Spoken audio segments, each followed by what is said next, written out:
সরকারকে অ্যাকাউন্টেবল হতে হবে জনগণের কাছে।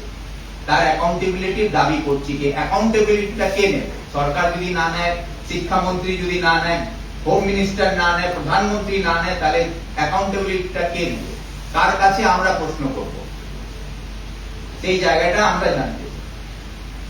আর একটা প্রশ্ন হচ্ছে যে আমরা আজকে দেখছেন আমার এই আজাদী মঞ্চের ব্যানারে এই 21 জন ছাত্র ছাত্রীর ছবি লাগানো আছে। তার মধ্যে 5 জন এখানে আমরা তাদের ছবি পাইনি, সেই 5টা ছবি এখানে নেই, কিন্তু বাকি সবারই ছবি আছে।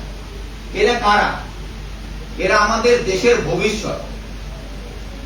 এরা আগামী দিনে ডক্টর হতো, দেশের আমাদের এই দেশের উন্নতির পথ তৈরি করতো এরা। এদেরকে যেভাবে আজকে আত্মঘাতী হয়ে আত্মহত্যা করতে বাধ্য করেছে, সেই জন্য আমরা বলেছি এরা কেউ আত্মহত্যা করেনি, এদেরকে সিস্টেম মেরেছে। এদেরকে আমাদের দেশের শিক্ষা ব্যবস্থা, আমাদের দেশের সিস্টেম এদেরকে হত্যা করেছে। তার জন্য সিস্টেমকে এদের দায়ী নিতে হবে এবং প্রত্যেক ছাত্রী যারা মারা গেছেন তাদের পরিবারকে 1 কোটি টাকা করে ক্ষতিপূরণ দিতে হবে। এই দাবিটা আমরা রাখছি। আর একটা কথা বলতে যেত, আমরা পশ্চিমবাংলাতে থাকি এবং গতকালকে যে ছাত্রদের এত বড় সমাবেশ মিছিল, যেটা পশ্চিমবাংলার ইতিহাসে হয়তো এত বড় ছাত্র আন্দোলন কলকাতা শহরে এর আগে হয়েছে কিনা আমার জানা নেই, কিন্তু সেই আন্দোলনে সমস্ত বিশ্ববিদ্যালয়ের ছাত্র ছাত্রীরা ছিলেন, তাদের অভিভাবকরা ছিলেন, তার সঙ্গে তাদের শিক্ষক প্রফেসররা ছিলেন। আমি নিজে দেখেছি, আমার সঙ্গে 3-4 জন প্রফেসরের সঙ্গে দেখা হলো। কিন্তু দুর্ভাগ্য আজকে আমাদের রাজ্যের মুখ্যমন্ত্রী যেভাবে মন্তব্য করেছেন, আমি সেই আমাদের রাজ্যের মুখ্যমন্ত্রী শ্রী শুভেন্দু অধিকারী মহাশয়কে বলতে চাই, কিছুদিন আগে আমরা দেখেছি যে আমাদের দেশের প্রধানমন্ত্রী বলেছিলেন যে পোশাক দেখে বোঝা যায় কে কোন ধর্মের মানুষ আছে।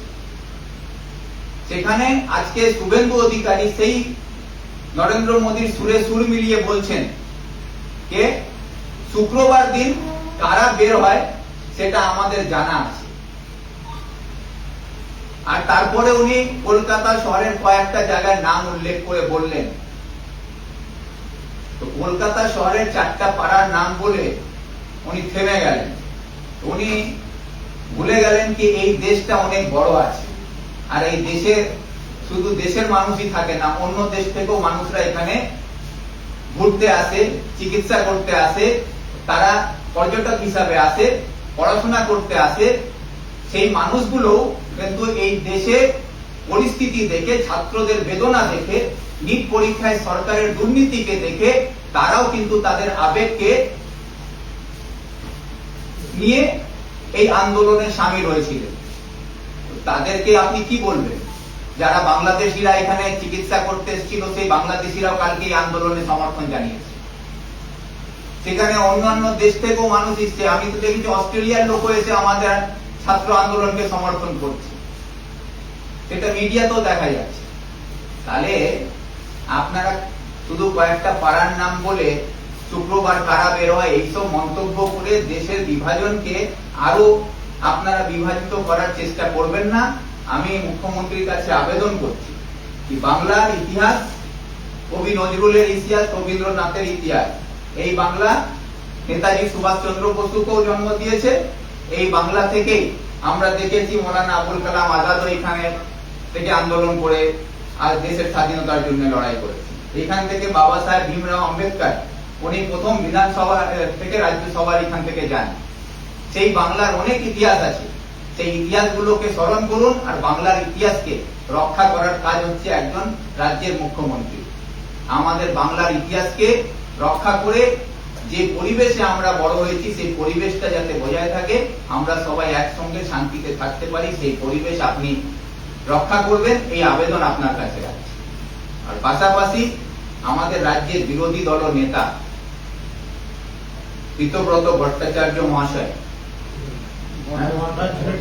এই তো ব্যানার্জি ওই ভট্টাচার্য ব্যানার্জি বোধ হয় একই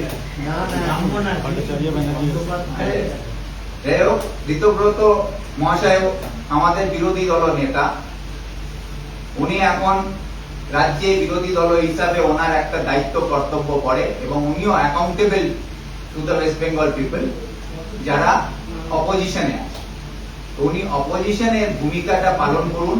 ওনার কাছে আমাদের একটা প্রস্তাব, যেটা আমি আজাদী মঞ্চের পক্ষ থেকে একটা লিখিত চিঠি আমি ঋতব্রত মহাশয়ের হোয়াটসঅ্যাপে পাঠাচ্ছি এবং ওনার কাছে আবেদন রেখেছি যে আপনি বিরোধী দল নেতা হিসাবে আমাদের আজাদী মঞ্চের পক্ষ থেকে যে দাবি, যে আমাদের যে এই 21 জন ছাত্রী যারা আজকে ছাত্রছাত্রীরা যারা আজকে আমাদের মধ্যে নেই, এই সিস্টেম তাদেরকে মার্ডার করেছে, এই সিস্টেমের বিরুদ্ধে এবং ধর্মেন্দ্র প্রধানের রিজিগনেশনের দাবিতে, এবং যারা পুলিশ প্রশাসন দিল্লিতে যেভাবে আমাদের ছাত্রদের উপরে হামলা করেছে, তাদেরকে মেরেছে, তাদের উপরে প্যালেট গান চালানো হয়েছে, মেয়ের ছাত্রীদের জামা কাপড় ছিঁড়া হয়েছে, তাদেরকে যেভাবে ব্রুটালি মারা হয়েছে, তার বিরুদ্ধে সেই পুলিশগুলোকে চিহ্নিত করে তাদের বিরুদ্ধে আইনি ব্যবস্থা নেওয়া হোক,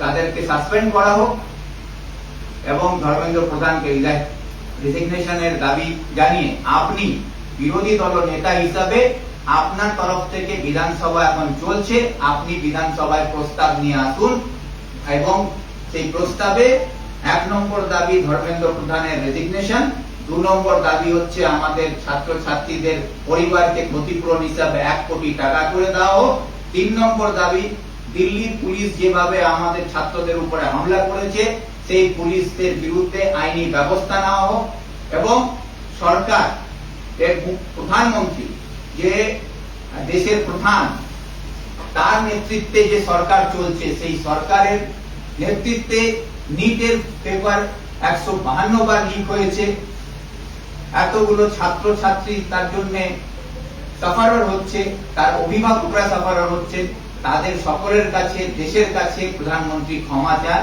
এই দাবিকে সামনে রেখে আপনি বিধানসভায় একটা রেজুলেশন পাস করার ব্যবস্থা করুন, সেই দাবি আপনার কাছে আমরা রাখছি। ধন্যবাদ।